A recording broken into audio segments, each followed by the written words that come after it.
Recorded.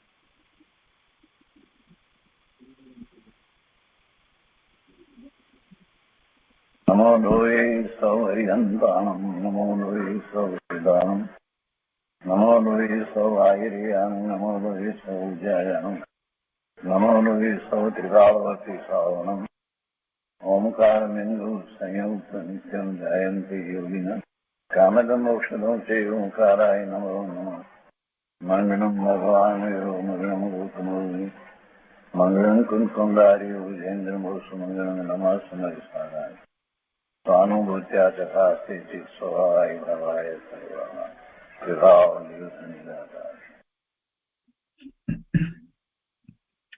સ્વાનુભૂતિ દર્શન પ્રસમમૂર્તિ પૂજ્ય બહેન શ્રી ચંપાબેનની સ્વાનુભૂતિ માર્ગ પ્રકાશક તત્વ ચર્ચા એટલે સ્વાનુભૂતિ દર્શન એનું સ્વાધ્યાય આપણે કરી રહ્યા છીએ અને એમાં પ્રશ્ન 138 સુધી સ્વાધ્યાય કર્યો છે. હવે આજે પ્રશ્ન 139 થી આગળ સ્વાધ્યાય લઈએ છીએ. પુસ્તકમાં પાના નંબર 97, પ્રશ્ન 139. અનુભૂતિનો માર્ગ એક જ છે, બીજો કોઈ સરળ માર્ગ નથી. અનુભૂતિનો માર્ગ એક જ છે અને પછી પાછા અંતરમાં એમ લાગે છે કે આ માર્ગ અઘરો છે એટલે પાછા પૂછે છે કે બીજો કોઈ સરળ માર્ગ નથી. પેન્સી એનું સમાધાન આપે છે કે માર્ગ એક જ છે, માર્ગ એક જ છે. જ્ઞાયક ને ઓળખ, પોતે જ્ઞાયક છે ને, ભગવાન આત્મા પોતે જ્ઞાન સ્વભાવિક જ્ઞાયક છે ને, તો એવા જ્ઞાયક ને ઓળખ, જ્ઞાયક તરફ જા, ભેદ જ્ઞાન કર. પોતાથી બીજું બધું જુદું છે, પોતે ભગવાન આત્મા જ્ઞાયક છે, ભેદ જ્ઞાન કર. કેવી રીતે થાય? તો કે દ્રવ્ય દ્રષ્ટિ કર. પોતાનું શુદ્ધ સ્વરૂપ છે એની દ્રષ્ટિ કરી અને એના સિવાય બીજું બધું છે તે જુદું પહેલા ભેદ જ્ઞાન દ્વારા કર અને પછી અનુભૂતિ દ્વારા કર. બસ આ એક જ અનુભૂતિનો માર્ગ છે. જ્ઞાયક ને ઓળખ, જ્ઞાયક તરફ જા, ભેદ જ્ઞાન કર અને દ્રવ્ય દ્રષ્ટિ કર. આ એક જ અનુભૂતિનો માર્ગ છે. ગુરુદેવે આ જ માર્ગ બતાવ્યો છે. જેવા અર્યંત ભગવાનના દ્રવ્ય ગુણ પર્યાય છે તેવા જ તારા છે. પ્રવચન સારની 80મી ગાથાની અંદર વાત આવી ને, ભગવાનના દ્રવ્ય ગુણ પર્યાય છે એવા જ મારા છે એવો નિર્ણય કરવો જોઈએ. શક્તિ રૂપે તો પોતે ભગવાન આત્મા છે ને. બેનશ્રી કહે છે કે તારે શક્તિ રૂપે છે અને ભગવાને તે વ્યક્ત કર્યા છે. ભગવાનના દ્રવ્ય ગુણ પર્યાય અને તારા દ્રવ્ય ગુણ પર્યાયમાં ફેર નથી. તારે એ શક્તિ રૂપે છે અને ભગવાને શક્તિ રૂપે હતું એને વ્યક્ત કર્યું છે. તો તે સ્વભાવને ઓળખ, એવા તારા જ્ઞાન સ્વભાવને ઓળખ. દ્રવ્ય તો અનાદિ અનંત જેવું ભગવાનનું છે તેવું તારું છે, શુદ્ધતાથી ભરેલું છે, પણ તને તેનું ભાન નથી. તું તેનું જ્ઞાન કર, તે તરફની પરિણતિ કર, વિચાર કર, ચિંતન કર. તે તને સાધન થશે. આ બધું કરીશ એ જ સાધન છે. એનો વિચાર કરવો, ચિંતન કરવું. પોતે ભગવાનની જેમ શુદ્ધ છે, દ્રવ્ય પોતાનું પણ એવું જ શુદ્ધ છે. આગળ કહે છે કે હું પરદ્રવ્યનું કરી શકું છું, પર પદાર્થ મારામાં કરી દે છે એટલે કઈ ફેરફાર કરી દે છે. એવી તને પર સાથેની જે એકત્વ બુદ્ધિ થઈ રહી છે તેને તોડ, એને છોડ. એની સાથે એકત્વ ન કર. તું તો જ્ઞાયક છો એટલે પરનો માત્ર જાણવા વાળો છો, પરમાં કઈ કરવા વાળો નથી. એટલે નાયક છો, પરનો કરતા નથી. પરનો જાણવા વાળો છો, નાયક છો, જ્ઞાતા છો. તારી દ્રષ્ટિ ફેરવી નાખ, ચૈત્યની તરફ લગાવી દે, દ્રષ્ટિને ચૈત્યની તરફ લગાવી દે. તેના માટે વારંવાર ઊંડો અભ્યાસ કર. તે એક જ માર્ગ છે. એ 139માં પ્રશ્નનું સમાધાન થયું. હવે એ પછી 140મો પ્રશ્ન છે. શરીરમાં રોગ આવે ત્યારે શું કરવું તે ફરમાવશો. શરીરમાં રોગ આવે ત્યારે શું કરવું? સમ્યક દ્રષ્ટિને તો કાંઈ પ્રશ્ન નથી. રોગને એ પોતાથી જુદો જુએ છે, શરીરને જુદું જુએ છે. તો શરીરમાં રોગ છે ને પોતાને ક્યાં છે એમ સમ્યક દ્રષ્ટિને તો સહજ છે, સહેલું છે. પણ જેને સમ્યક દર્શન અનુભૂતિ નથી થઈ એને હજી શરીર સાથેનું એકત્વ છે ને, એટલે એવો પ્રશ્ન થાય કે શરીરમાં રોગ આવે ત્યારે શું કરવું.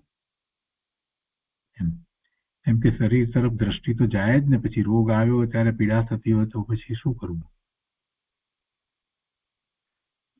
સમાધાનમાં બેન્ત્રી કહે છે કે શરીર તો સ્વતંત્ર દ્રવ્ય છે. શરીર તો સ્વતંત્ર દ્રવ્ય છે. ગુરુદેવ ફરમાવે છે કે આત્મા જુદો છે અને શરીર જુદું છે. ગુરુદેવે કહ્યું છે, બધા મહાપુરુષોએ આ જ વાત કરી છે, શરીરથી આત્મા જુદો છે. અને મિથ્યા દ્રષ્ટિ પણ એ કહે છે ને, જ્યારે અવસાન થાય છે તો કહે છે કે એનો જીવ જતો રહ્યો, શરીર તો અહીંયા પડી રહ્યું ને. હા, શરીર પડી રહ્યું તો મળદું છે, તો લાશ છે. જીવ તો જતો રહ્યો, જીવ ચાલ્યો ગયો. તો જીવ ચાલ્યો ગયો તો જુદો હતો ત્યારે ચાલ્યો ગયો કે સિવાય ચાલ્યો ગયો? જુદો હોય તો જાય ને, નહીતર કેવી રીતે જાય? નહીતર તો શરીરને સાથે લઈને જાય. શરીરને કઈ સાથે લઈને તો ગયો નહીં. આ શરીર તો અહીંયા પડ્યું, એટલે આ શરીર જે એને મનુષ્યને તિર્યંતની પર્યાયમાં ઔદારિક શરીર છે, નારકી અને દેવની પર્યાયમાં વિક્રિય શરીર છે. છેવટે છે તો એ જળના સ્કંદ ને, ઉદ્ગળ પરમાણુઓના સ્કંદ છે ને, જળ છે ને, અચેતન છે ને, એનાથી આત્મા જુદો છે. એનો વારે વારે નિર્ણય કરવો પડે છે. સ્વાધ્યાય કરીએ ત્યારે બધું બરાબર લાગે, પણ પાછા ભૂલી જઈએ છીએ આપણે. શરીર તો સ્વતંત્ર દ્રવ્ય છે, અચેતન છે, જળ છે. ગુરુદેવ ફરમાવે છે કે આત્મા શરીરથી જુદો છે અને શરીર આત્માથી જુદું છે. બંને દ્રવ્ય જુદા જુદા અને સ્વતંત્ર છે. શરીર શરીરનું કામ કરે છે, આત્મા પોતાનું કામ કરે છે.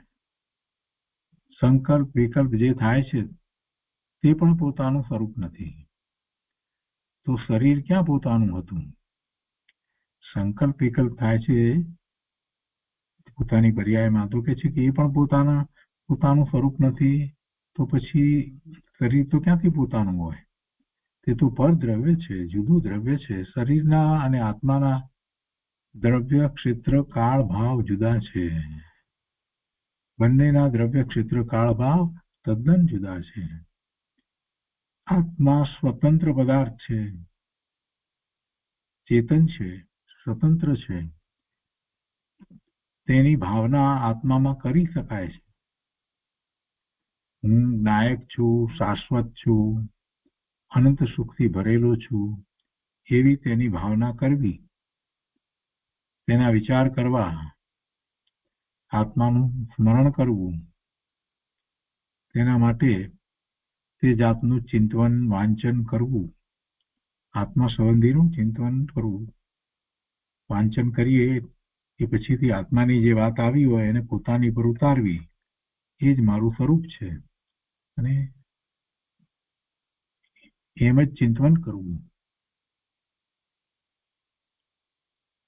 વચ્ચે મુમુક્ષુએ પ્રશ્ન કર્યો કે વાત બરાબર છે, પણ કે શારીરિક તકલીફ, આંખની તકલીફ છે, તે કારણે વાંચન ન થઈ શકે તો શું કરવું? રોગની વાત પહેલા પૂછી ને, એ જે વ્યક્તિ કે શીખે છે કે હવે આંખમાં આવી તકલીફ આવી છે તો હવે શું કરવું? વાંચન તો થઈ શકતું નથી. ગુરુદેવના પ્રવચન સાંભળવા, બીજું તો શું થાય? એમ પણ થાય ને. વારે વારે એ વાતને યાદ કરવી ને સ્વ તરફ વળવું. શ્રી કહે છે કે ગુરુદેવે જે મંત્રો આપ્યા છે તે યાદ કરવા. ગુરુદેવે ઘણા મંત્રો આપ્યા છે. શાસ્ત્ર સ્વાધ્યાય કરતા ગુરુદેવે એવી કેટલીક વાત કરી છે, મંત્રો જેવી છે. બસ આત્માનું કલ્યાણ કેમ થાય તેની ભાવના કરવી. આત્મા આનંદથી ભરેલો છે. આંખની તકલીફના લીધે વાંચન ન થાય તો ખેદ ન કરવો, અને ખેદ થઈ જાય તો મનને ફેરવી નાખવું કે શરીર છે તો તેમાં અનેક જાતના ઉદય આવ્યા કરે, અને પાછા ઉદય જાય પણ ખરા. શરીરમાં એ બધું થાય, અને શરીરથી પોતે જુદો છે, આત્મા જુદો છે, આત્મા આનંદથી ભરેલો છે, એમ વિચાર કરવા. દેવ કહે છે ને કે આત્મા અને શરીર જુદા છે તો એ વિચાર કરવા એમ. અને શરીર છે તો એમાં અનેક જાતના ઉદય આવ્યા કરે, અને જાય આવે ઉદય, પછી ઉદય સમી પણ જાય. તો આ એક ધર્મ ગુરુદેવે બતાવ્યો છે, તે પ્રાપ્ત થયો તે મહાભાગ્યની વાત છે. એટલે એ રીતે વસ્તુ સ્પષ્ટ કરી.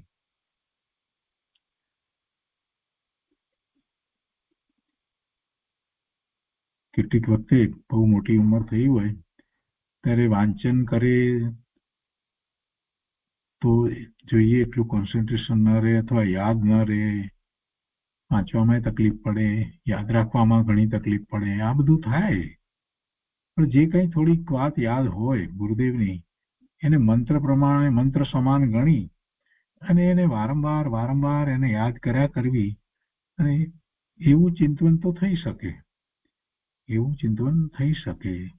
ગમે તેટલી વૃદ્ધાવસ્થા હોય, બીજું બધું ગમે તે હોય, પણ એવી 2-5 વાત યાદ રાખી હોય ને એના ઉપર ચિંતન કર્યા કરે, ભેદ જ્ઞાન કર્યા કરે તો થઈ શકે. તો 140મા પ્રશ્નનું સમાધાન થયું. એ પછી 141મો પ્રશ્ન છે, આત્મહિતને લગતા વિચારો કેમ આવતા નથી, તેના માટે શું કરવું? અરે ભાઈ, કોઈને વિચારો અમુક જાતના આવે, કોઈને અમુક જાતના આવે, આ બધું શું છે? એને જ્યાં રસ છે એના એ વિચાર કરે છે એટલે આવે છે. વિચારો કેમ આવે? જેમાં રસ બહુ લઈએ એ વાત રાત્રે સુઈ જઈએ તો સપનામાં પણ એ જ દેખાય. આખો દિવસ એના જ વિચાર કર્યા જ કરીએ તો વાંચવા બેસીએ તો વાંચતી વખતે એ જ યાદ આવે, એના જ વિચાર આવે. અનાદિથી આ જીવે પરની દ્રષ્ટિ કરી અને પરના જ વિચારો કર્યા છે. પરનું કર્તૃત્વ અને પરનું ભોગતૃત્વ અને પરને પ્રાપ્ત કરવાના એના જ વિચારો કર્યા છે. હવે અનંત કાળથી આ જ કર્યા કર્યું છે, એટલે પછી આત્માના વિચારો ક્યાંથી આવે? આત્મહિતને લગતા વિચારો કેમ આવતા નથી, તેના માટે શું કરવું? સમાધાન આપે છે કે ભાઈ, અનાદિનો એવો અભ્યાસ છે એટલે એવા વિચારો આવે.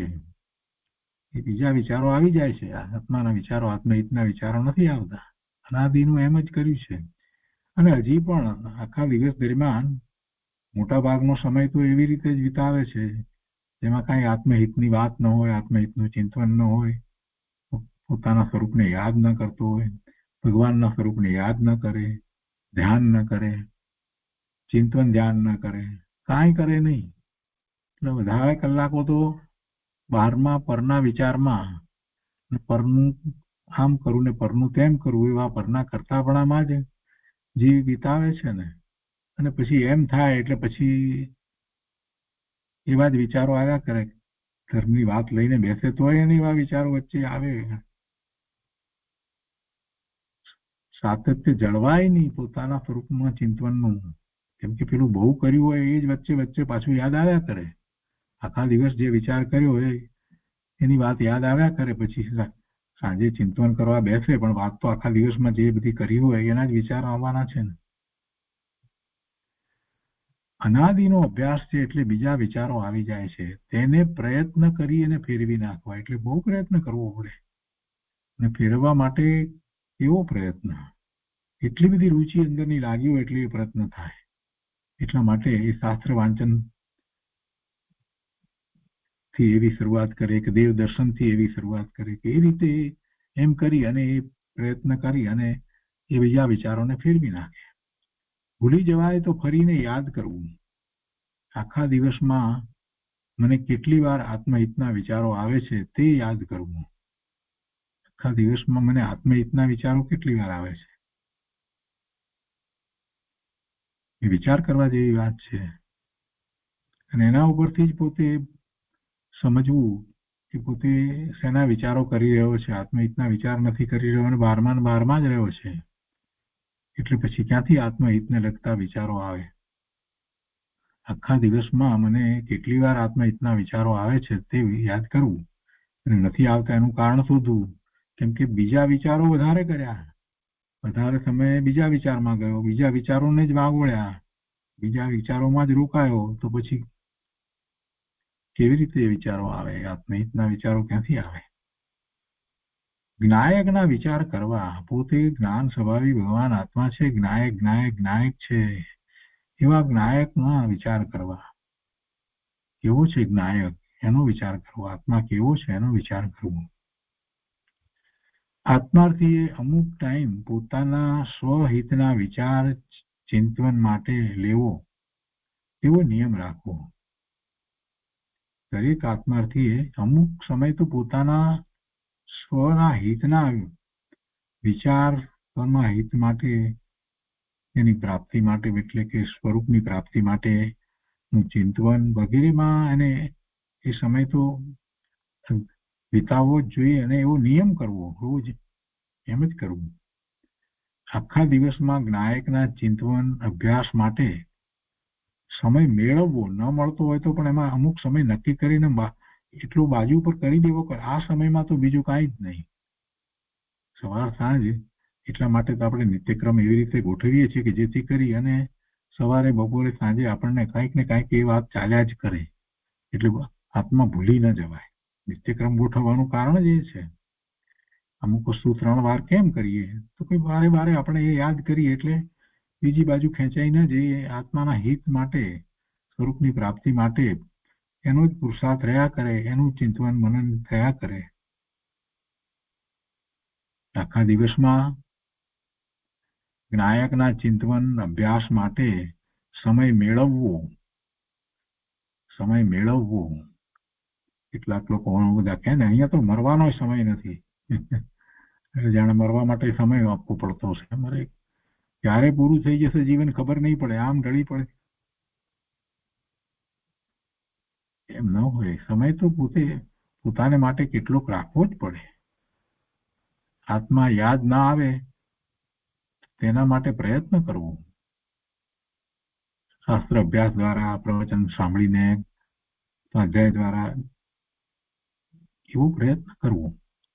બહારના કાર્યો કરવા માટે કેટલો પ્રયત્ન કરે છે ને, તો પછી આત્માને યાદ કરવા માટે, જે આત્માનું હિત કરવું છે એને એવો પ્રયત્ન કરવો પડે. એને માટે સમય પણ ફાળવવો પડે. અને વારંવાર એ ચાલ્યા કરે એવું કંઈક પોતે ગોઠવી દેવું જોઈએ, જેથી કરી અને એને આત્મા ભૂલાય જ નહીં. એમ નહીં કે બસ અમુક સમય કરી લીધું સવારે એટલે હવે પતી ગયું, બાકી આખો દિવસ કાંઈ જ નહીં. એવી રીતે ન હોય, એમ ન ચાલે. એટલા માટે જ આપણે નિત્યક્રમ એવા કરીએ કે સવારે, બપોરે, સાંજે, રાત્રે કાંઈક ને બધી એવી વાતને આપણે ગોઠવી દઈએ આપણા જીવનમાં કે જેથી કરી અને બહુ વધારે ગાળો એવો ન પડે કે જેમાં આત્માને આપણે ભૂલી જઈએ. બીજા કામો કરવાનું હોય છતાં પણ આ નિશ્ચિત સમયો ગોઠવી દેવા જોઈએ. તો એ 141મા પ્રશ્નનું સમાધાન થયું. એ પછી 142મો પ્રશ્ન છે. શાસ્ત્ર ભાષાના શબ્દો બોલતા તો અમને બધું આવડી ગયું છે. શાસ્ત્ર ભાષાના શબ્દો બોલતા તો અમને બધું આવડી ગયું છે, પણ અંદરમાં કામ કંઈ કેમ થતું નથી તે સમજાવવા કૃપા કરશો જી.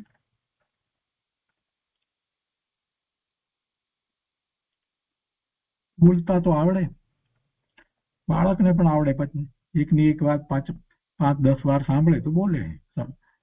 એમાં કઈ મોટી વસ્તુ નથી. ગુરુદેવના પ્રવચન રોજ સાંભળે એટલે પછી શાસ્ત્ર ભાષાના શબ્દો ને એ બધા વાક્યો ને એ બધું બોલતા તો આવડી જાય, બોલાય. વારંવાર સાંભળવામાં આવે એટલે બોલાય. અને પાછું એ બોલે એટલે એમ સમજે પોતાને કે અમને તો આવડી ગયું છે, એટલે સંતોષ. એટલે પછી અંદરમાં કઈ કામ ક્યાંથી થાય? એટલે અંદરમાં કઈ કામ થતું નથી. મૂળ વાત તો આ જ છે. બેનથી સમાધાન આપે છે કે અનાદિ કાળનો અભ્યાસ છે, તેથી વિભાવનું કાર્ય તેને સહેલું થઈ ગયું છે. અંતરમાં ગયો નથી, તેથી અંતરનું કાર્ય કરવું તે અઘરું લાગે છે. કરવાનું તો તેને પોતાને છે, પોતે જ છે, બીજો કોઈ કરી દેવાનો નથી. પોતે કરે તો થાય. એવું ને કે શબ્દો આવડી ગયા છે પણ અંદરમાં કઈ કામ નથી થતું, તો કે કામ તો પોતે કરવાનું છે ને, બીજો કોઈ કરવાનો છે?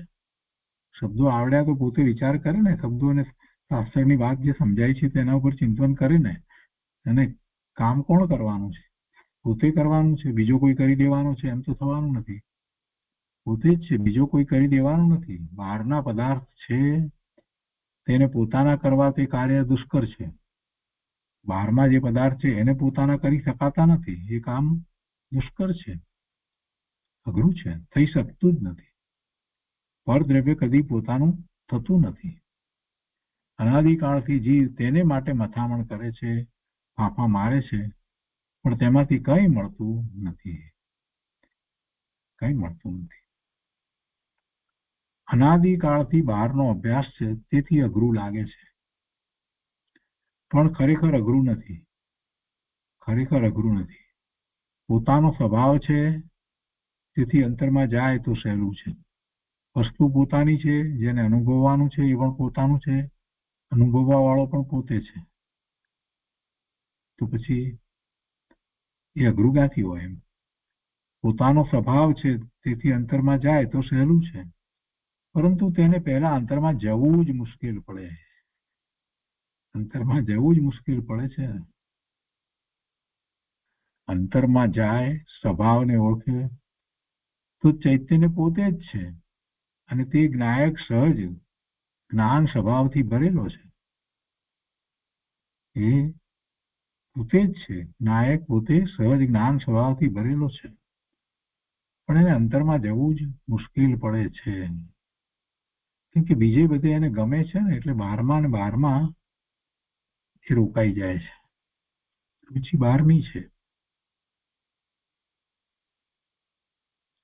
શું કે છે કે અંતરમાં જાય, સ્વભાવને ઓળખે તો ચૈતન્ય પોતે જ છે, અને તે જ્ઞાયક સહજ જ્ઞાન સ્વભાવથી ભરેલો છે. ક્યાંય બહાર લેવા જવું પડે તેમ નથી. જ્ઞાન સહજ, આનંદ સહજ, બધું સહજ છે. તેમાં તદ્રૂપ થાય તે રૂપે પરિણમી જાય. દ્રષ્ટિ કરે તદ્રૂપે પરિણમે તો પ્રગટ થાય છે.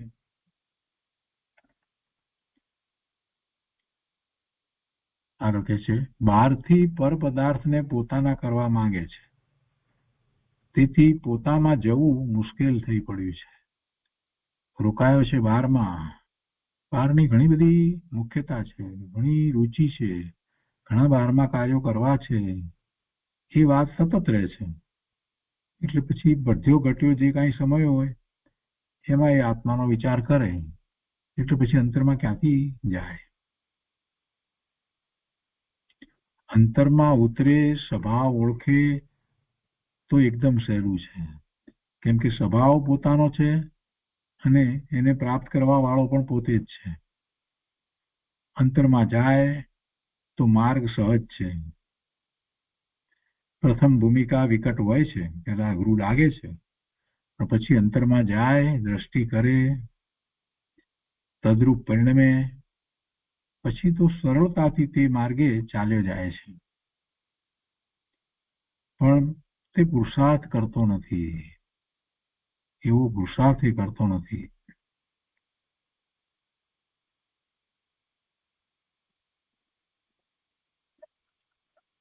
તો એ રીતે 142માં પ્રશ્નનું સમાધાન થયું. એ પછી પ્રશ્ન 143મો છે. પ્રથમ ભૂમિકામાં પહેલું પગથિયું ચડવું જ અઘરું લાગે છે તો કેમ થાય? કયું પહેલું પગથિયું છે પ્રથમ ભૂમિકામાં?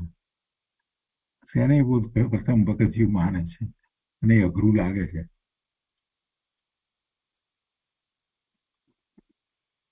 વિજ્ઞાનશ્રીએ સમાધાન આપ્યું છે કે વસ્તુની પ્રાપ્તિ માટે જો તે બહાર હોય તો બહાર જવું પડે.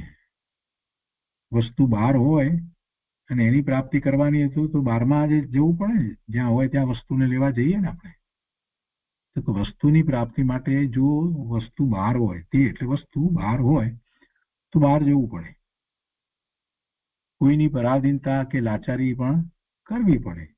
એ માટે થઈને વસ્તુ બહાર હોય એને પ્રાપ્ત કરવાની હોય. પણ અહીંયા તો તેવું કંઈ કરવું પડે તેમ નથી. અહીંયા તો વસ્તુ એટલે આત્મા તો પોતાનો છે, એ બહારમાંય નથી અને એને માટે કોઈની લાચારી કે પરાધીનતા પણ નથી. એવું કાંઈ કરવું પડે તેમ નથી. પોતે સ્વાધીન છે. પોતે સ્વાધીન છે. પોતાને પોતામાંથી જે પ્રાપ્ત કરવું એ પોતે કરી શકે છે. પોતે જ્ઞાન, દર્શન, ચારિત્ર આદિ અનંત અનંત શક્તિથી ભરેલો છે, અધૂરો નથી. તે પ્રાપ્ત કરવામાં પોતાની સ્વાધીનતા છે. પહેલાથી જ મુશ્કેલ પડે છે તેમ માનીને કરતો નથી. વાસ્તવમાં એ તરફ ગંભીરતાથી પુરુષાર્થ ઉપાડતો નથી. એટલી તીવ્ર રુચિ નથી થઈ ને એટલે પછી કહી દે છે કે મુશ્કેલ છે. પહેલેથી જ એ મુશ્કેલ છે એમ માની લે છે. એવો વિચાર કરે છે કે આ તો બધું બહુ અઘરું. આ બધું વાંચીએ ને આ બધી વાત આવે શાસ્ત્રની બહુ અઘરી પડે છે. અમને તો ઘણા લોકોએ કહ્યું છે. પહેલા આવતા હોય થોડા વખત સ્વાધ્યાયમાં આવે, થોડા દિવસ આવીને પછી કે આ તો બધું બહુ અઘરું પડે. અઘરું તો પડવાનું જ છે ને. પહેલે દિવસે જયારે સ્કૂલમાં ગયો ત્યારે નહોતું અઘરું પડ્યું? એકડો શીખવાડતા તો એકડાઓ કેટલો અઘરો પડ્યો હતો. એસએસસી પાસ કરી અને કોલેજમાં ગયો તો આખું વાતાવરણ બધું બદલાઈ ગયું. ત્યાં ઘણું બધું અઘરું પડ્યું હતું. અને એમાંથી સાયન્સમાં ગયો હોય ત્યાર પછી જો મેડિકલમાં ગયો હોય ત્યાં તો વળી ઘણું જ અઘરું પહેલા દિવસે. કે એન્જિનિયરિંગમાં ગયો હોય તો ત્યાં મેથ્સ બધું આખું ખૂબ બધું અઘરું લાગ્યું. નહોતું અઘરું લાગ્યું? લાગે. પહેલા તો એમ જ લાગે. પણ એમાં રસ લે, રુચિ કરે, વારંવાર એને અભ્યાસે તો ખ્યાલ આવી જાય. પછી તો થઈ જાય કે આ તો સહેલું છે, આમાં કઈ મોટી વાત નથી, એમ થઈ જાય. એમ જેને અનુભૂતિ થઈ છે એ તો કે છે કે આત્મામાં જવું એ તો સરળ છે. બહારમાં કાંઈ પણ પ્રાપ્ત કરવું એ અઘરું છે. પોતાનું સ્વરૂપ પોતાનું છે અને પ્રાપ્ત કરનાર પોતે જ છે. તો પછી એમાં પ્રાપ્તિ તો સહેલી છે એમ જ કહે છે બધા. સ્વાધીનતા છે ને, કોઈ પરાધીનતા નથી. સ્વરૂપની પ્રાપ્તિમાં કોઈની મદદની જરૂર હોતી નથી. કોઈ પ્રાપ્ત કરાવી શકે એમ તો છે નહીં. પોતે સ્વાધીન છે. લાચારી કરવી પડે એવું નથી. વસ્તુની પ્રાપ્તિ માટે જો તે બહાર હોય વસ્તુ તો બહાર જવું પડે. પણ એવું તો નથી. કોઈની પરાધીનતા પણ નથી. વસ્તુ પોતાની છે એટલે કોઈની પરાધીનતા કે કોઈની લાચારી કરવી પડે એવું પણ નથી. પોતે સ્વાધીન છે.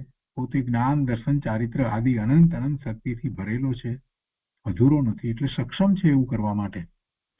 અને તે પ્રાપ્ત કરવામાં પોતાની સ્વાધીનતા છે. પણ પહેલાથી જ મુશ્કેલ પડે છે તેમ માનીને એ કરતો નથી.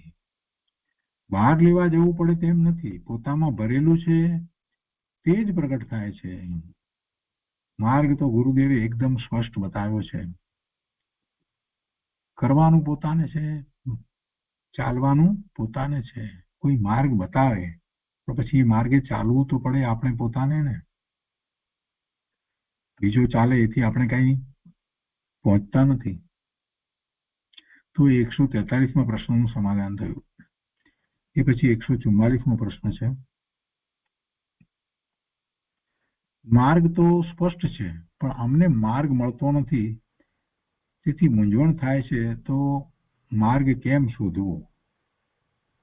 લગભગ એક જ જાતના પ્રશ્નો છે, પણ થોડોક ફેર છે. તો વેન્સરીએ પણ સમાધાનમાં પણ એ જ રીતે બતાવ્યું છે.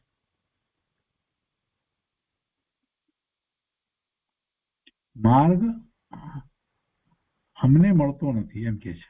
માર્ગ તો સ્પષ્ટ છે, પણ અમને માર્ગ મળતો નથી, તેથી મૂંઝવણ થાય છે. તો માર્ગ કેમ શોધવો?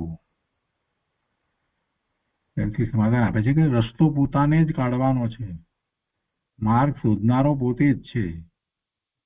જિનેન્દ્ર ભગવાન, ગુરુ બધા માર્ગ બતાવે, પણ તૈયારી તો પોતાને કરવાની છે.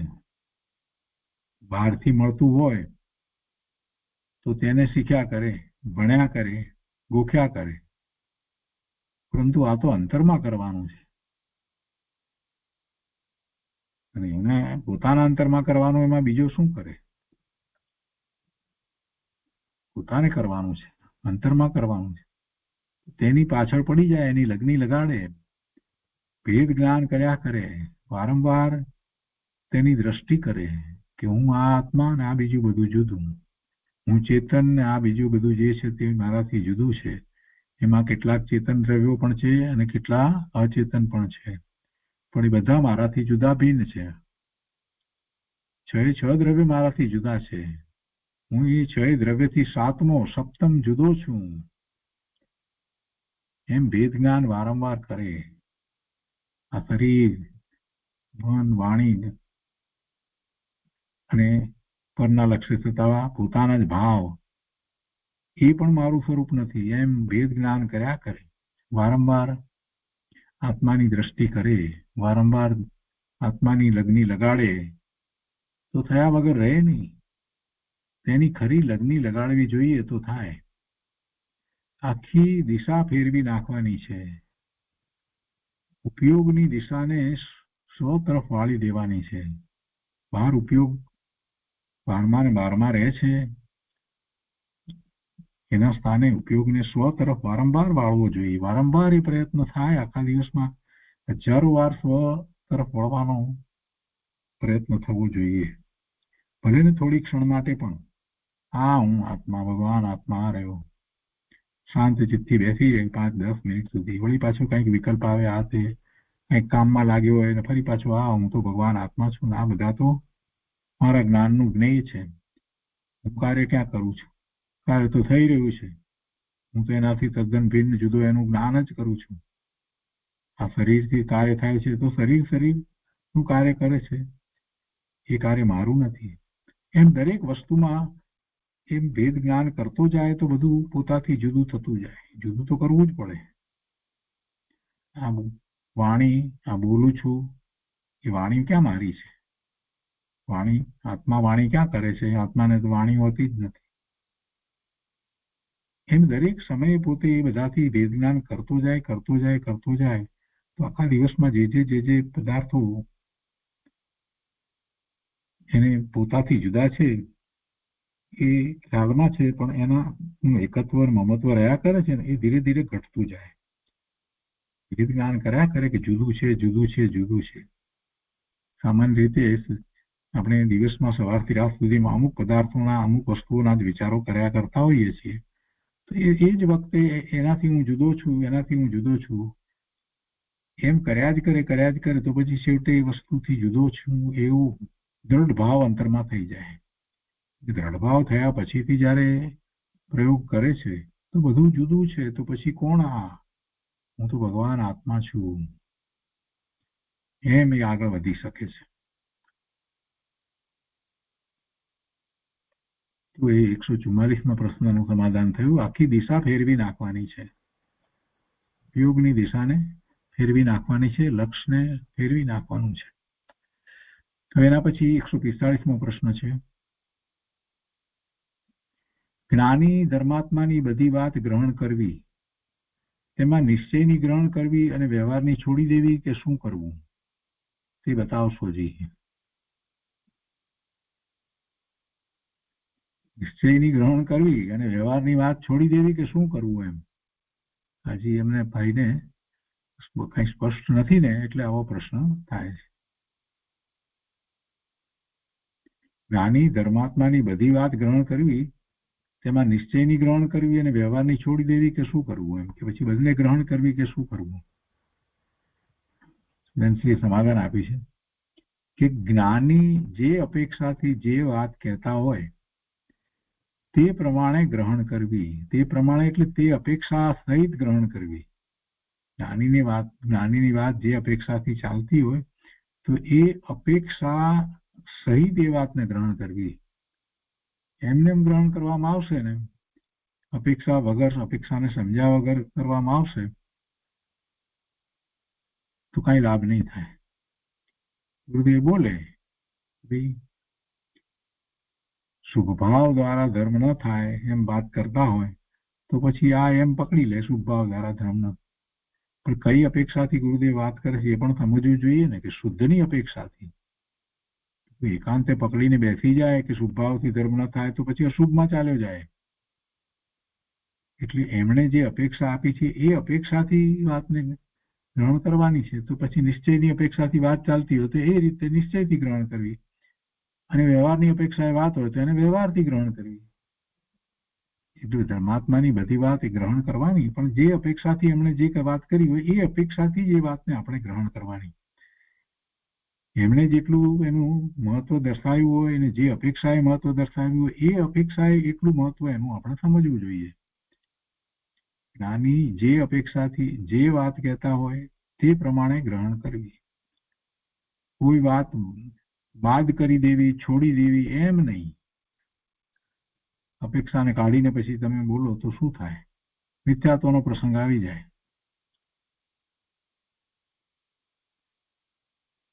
તેની અપેક્ષા સમજવી.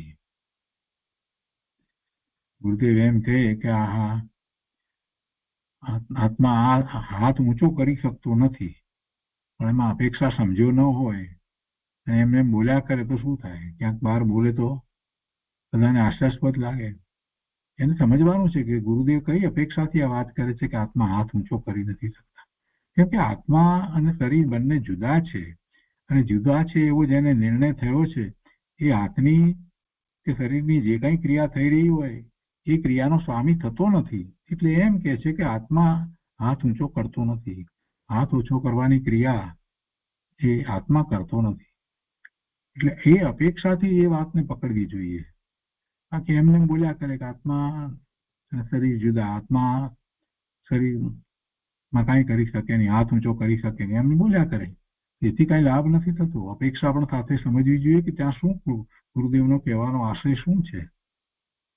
ચેતન એવું આત્મા અને જળ એવું શરીર, અને એક દ્રવ્ય બીજા દ્રવ્યના કાર્યો કરી શકતું નથી.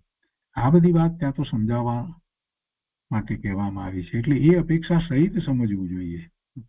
માત્ર બોલ્યા કરવાથી કાંઈ લાભ થતો નથી.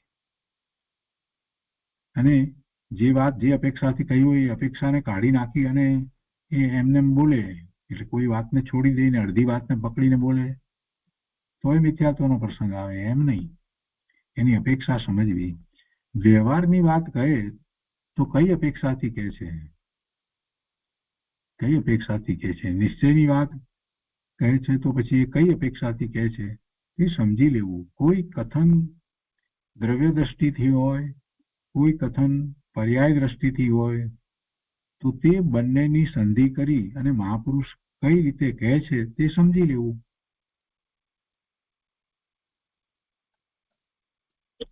સરળ વાત છે, સીધી વાત છે. આખી અનેકાંત દ્વારા વસ્તુ સ્વરૂપને સમજાવી છે. એનો અર્થ જ એ થયો કે બધા નય દ્વારા સમજવું તો જોઈએ. જે અપેક્ષા એ વસ્તુ સ્વરૂપ જેમ કહ્યું એ રીતે સમજવું જોઈએ ને. એમ છોડી દઈએ એમ કેમ ચાલે? કોઈ પણ નયને છોડી તો દેવાય. વ્યવહાર નય ને નિશ્ચય નય બંને નય, બંને નયથી વસ્તુને તો સમજવાની છે. બંને સમર્થ આચાર્ય હોય, ફરી બેનથી વધારે સ્પષ્ટતા કરે છે કે છે બંને સમર્થ આચાર્ય હોય, એમાંથી કોઈ આચાર્ય નિશ્ચયની વાત કહેતા હોય, કોઈ આચાર્ય વ્યવહારની વાત કરતા હોય, તો તે બંનેનો મૈત્રી એટલે તે બંનેનો મેળ કેમ કરવો તે સમજી લેવું કે આ જે આચાર્ય વાત કરી રહ્યા છે એ વ્યવહારની મુખ્યતાથી વાત કરી રહ્યા છે, અને પેલા જે કરી રહ્યા છે નિશ્ચયની વાત કરે છે તો નિશ્ચયની મુખ્યતાથી વાત કરી રહ્યા છે. પણ બંને આચાર્ય જે વાત કરે છે તો એમને તો ખ્યાલ છે નિશ્ચય અને વ્યવહાર બંનેનો અંદરમાં તો સ્પષ્ટ માન્યતા એમને તો વર્તે છે, એમને તો એ સ્પષ્ટ જ્ઞાન છે બંનેનું. પણ કોઈ એક અપેક્ષાથી વાત કરતા હોય એટલે એ વાતને આપણે સમજવી જોઈએ, એનો મેળ કરવો જોઈએ, એવું મેળ કરતા સમજી લેવું જોઈએ. જ્યાં જ્યાં જે વાત આવે ત્યારે તરત ઉભા થઈને વિરોધ કરવા કરતા જોવું જોઈએ કે કઈ અપેક્ષાથી વાત ચાલે છે. એક આચાર્ય દેવે શાસ્ત્રના એક અધિકારમાં નિશ્ચયની વાત કરી હોય અને તે જ આચાર્ય દેવ બીજા અધિકારમાં વ્યવહારની વાત કરે તો એવી વાત કરી હોય તો તે બંનેમાં મેળ કરવો જોઈએ કે પહેલા અધિકારમાં શું વાત હતી અને એમાં કઈ અપેક્ષાથી આચાર્ય ભગવાને સમજાવ્યું અને આ અધિકારમાં કઈ અપેક્ષાથી સમજાવે છે. આચાર્ય ભગવાને રયણસારની અંદર જે વાત કરી છે એ કેવી રીતે વાત કરી છે, ચરણાનુયોગની વાત કરી છે, અને સમયસારમાં કેવી રીતે વાત કરી છે, પ્રવચનસારમાં કેવી રીતે વાત કરી છે, બધી જગ્યાએ અપેક્ષાથી વાત કરી છે. વ્યવહારના અધિકારમાં શું કહેવાનો આશય છે તે સમજવું જોઈએ. કોઈ વાત કાઢી નાખવાની હોય તે વાત તો આચાર્ય દેવ કરે જ નહીં. એટલે આચાર્ય દેવે જયારે વાત કરી હોય તો એ પ્રયોજનવશ જ કરી હોય, નિશ્ચયની વાત કરી હોય અને વ્યવહારની પણ વાત કરી હોય તો કંઈક પ્રયોજનવશ કરી હોય. એટલે કંઈ આચાર્ય દેવની વાત કાઢી નાખવાની તો હોય જ નહીં. શાસ્ત્રમાં વાત મૂકવામાં આવી છે તો એ પાછળ કંઈક પ્રયોજન છે. જે વસ્તુ સ્વરૂપ હોય તેનું જ કથન કરે. વસ્તુ સ્વરૂપ ન હોય તથા મુક્તિના માર્ગમાં જે લાગુ ન પડે તેવી અઘટિત વાત જ્ઞાનીઓ કહેતા જ નથી. એટલે કહ્યું હોય તો કંઈક પ્રયોજન માટે જ કહ્યું હોય. વ્યવહારના કથનને પણ એ રીતે સમજવાના.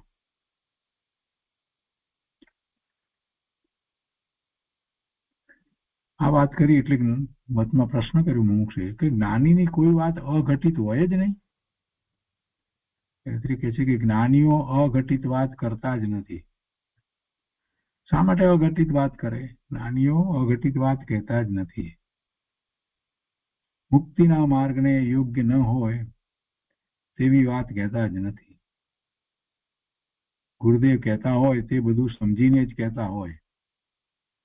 કોઈ નિષ્પ્રયોજન એટલે કોઈ પણ જાતના પ્રયોજન વિના વાત હોય જ નહીં. એક પણ વાત નકામી ન હોય. મુક્તિના માર્ગમાં દ્રવ્ય દ્રષ્ટિ મુખ્ય હોય છે, વ્યવહાર સાથે હોય છે અને સાધનામાં વચ્ચે વ્યવહાર હોય છે, પણ સાધકની દ્રષ્ટિ દ્રવ્ય ઉપર હોય છે. તેમાં પર્યાય વચ્ચે આવ્યા વગર રહેતી નથી. એટલે કે પર્યાય વચ્ચે આવે છે. જ્ઞાની કોઈ વાર દ્રવ્યની વાત કરે, કોઈ વાર પર્યાયની વાત પણ કરે, પણ જ્યાં જ્યાં યથાયોગ્ય હોય તે રીતે ગ્રહણ કરી લેવું. કોઈ વાત છોડી દેવાની કે કાઢી નાખવાની હોતી નથી.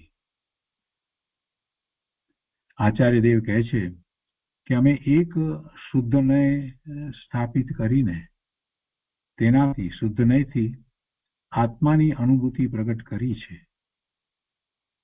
તેમાં વચ્ચે વ્યવહાર આવી જાય છે.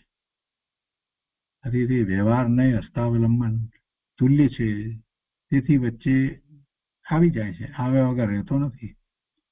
પણ તે જાણવા જેવો છે. વ્યવહાર જાણવા જેવો છે. સાનુભૂતિની વાતમાં વચ્ચે વ્યવહારને આવે છે, પણ વ્યવહારને કેટલું વજન દેવું અને દ્રવ્ય દ્રષ્ટિને કેટલું વજન દેવું તે સમજી લેવું. કોને કેટલું વજન દેવું એ બહારમાં વેપાર ધંધામાં તો એને આવડે છે. કોને કેટલું મહત્વ આપવું એ બહારમાં બધે વેપાર ધંધામાં કરવામાં તો એને આવડે છે. અહીંયા વાત આવે ત્યારે નિશ્ચય અને વ્યવહારની વાતમાં કોને કેટલું વજન દેવું, દ્રવ્ય દ્રષ્ટિને કેટલું વજન દેવું અને આ શુભભાવ વગેરે જે વ્યવહાર છે એને કેટલું વજન દેવું હોય એ સમજી લેવું. બંનેની કઈ કઈ કોટી છે તે જાણી લેવું. અનાદિનો માર્ગ જાણ્યો છે. દ્રવ્ય દ્રષ્ટિ જીવે પ્રગટ કરી નથી, તેથી દ્રવ્ય દ્રષ્ટિ મુખ્ય હોય છે. પણ સાધક દશામાં વ્યવહાર વચ્ચે આવે છે. કોઈ પ્રયોજનવશ કોઈ વાર આચાર્ય દેવે વ્યવહારની વાત કરી હોય તો તે કાઢી નાખવાની નથી. એની પાછળનું કંઈક રહસ્ય પ્રયોજન છે એટલે એ વાત કરવામાં આવી છે. અને નિશ્ચયની સાથે વ્યવહાર હોય જ છે. ક્યારેય નિશ્ચય એકલો હોય એમ બનતું જ નથી, સાથે વ્યવહાર હોય. સાધ્ય સાધક ભાવના ભેદથી એક સાધ્યને ગ્રહણ કરવાનું છે. એક આત્માને ગ્રહણ કરતા તેમાં વચ્ચે જ્ઞાન દર્શન ચારિત્ર્યના ભેદ આવ્યા વગર રહેતા નથી. આ જ્ઞાન છે, આ દર્શન છે, આ ચારિત્ર્ય છે, એવા ભેદ વિકલ્પ આવે છે. પણ તે ભેદના વિકલ્પમાં રોકાવાનું નથી. તું જ્ઞાયકની દ્રષ્ટિ કર, તેમાં વચ્ચે સાધ્ય સાધક ભાવના ભેદ આવે છે. દ્રવ્યથી પૂર્ણ છું પણ પર્યાયમાં અધુરાશ છે, માટે વચ્ચે વ્યવહાર આવ્યા વગર રહેતો નથી, એટલે વ્યવહાર આવે જ છે. જ્યારે પર્યાયમાં પૂર્ણતા પ્રગટ થાય પછી કોઈ ચિંતા હોતી નથી. જે પરમ ભાવને પહોંચી ગયા તેને વ્યવહારનું કાંઈ પ્રયોજન નથી. સમયસારમાં આવે છે ને કે 16 વનનું સોનું થઈ ગયા પછી તેને તાપ દેવાની જરૂર નથી. પણ જ્યાં સુધી ચોખ્ખું સોનું પ્રાપ્ત ન થાય ત્યાં સુધી તો એને તાપ દેવો પડે છે. અને દરેકે દરેક તાપ વખતે જે અવસ્થાઓ થતી જાય છે એ બધી અવસ્થાઓને પણ એને જાણવી પડે છે. એ વ્યવહાર છે. 12મી ગાથામાં, સમયસારની 12મી ગાથામાં એવા વ્યવહારની વાત કરી છે. પણ જ્યારે પૂર્ણ શુદ્ધતા થઈ જાય, 16 વનનું સોનું થઈ જાય પછી એને કઈ તાપ આપવાની જરૂર પડતી નથી. પણ જ્યાં સુધી એમ નથી થતું ત્યાં સુધી તો તાપ આપવો પડે છે. તો એવી જ રીતે કહે છે કે જે સાધક દશામાં છે તેને વ્યવહાર વચ્ચે આવે છે, તે વ્યવહાર જાણવા યોગ્ય છે, તે આદરવા યોગ્ય કે રાખવા યોગ્ય છે તેવો એનો અર્થ નથી. અને નિશ્ચયથી જે દ્રવ્ય દ્રષ્ટિ કરવાની વાત કરી છે એ આદરવા યોગ્ય છે. તો એમ બધી વાતને સારી રીતે સમજી અને પુરુષાર્થ કરવાનો છે. તો એ 145માં પ્રશ્નનું સમાધાન થયું.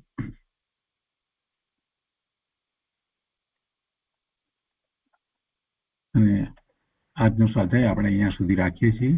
અહીંયા એક ભક્તિ માર્ગ સંબંધીનો પ્રશ્ન છે, એને પૂજ્ય બેન શ્રીએ ઘણો વિસ્તારપૂર્વક સમજાવ્યો છે, તે આપણે આવતા સ્વાધ્યાયમાં લઈશું.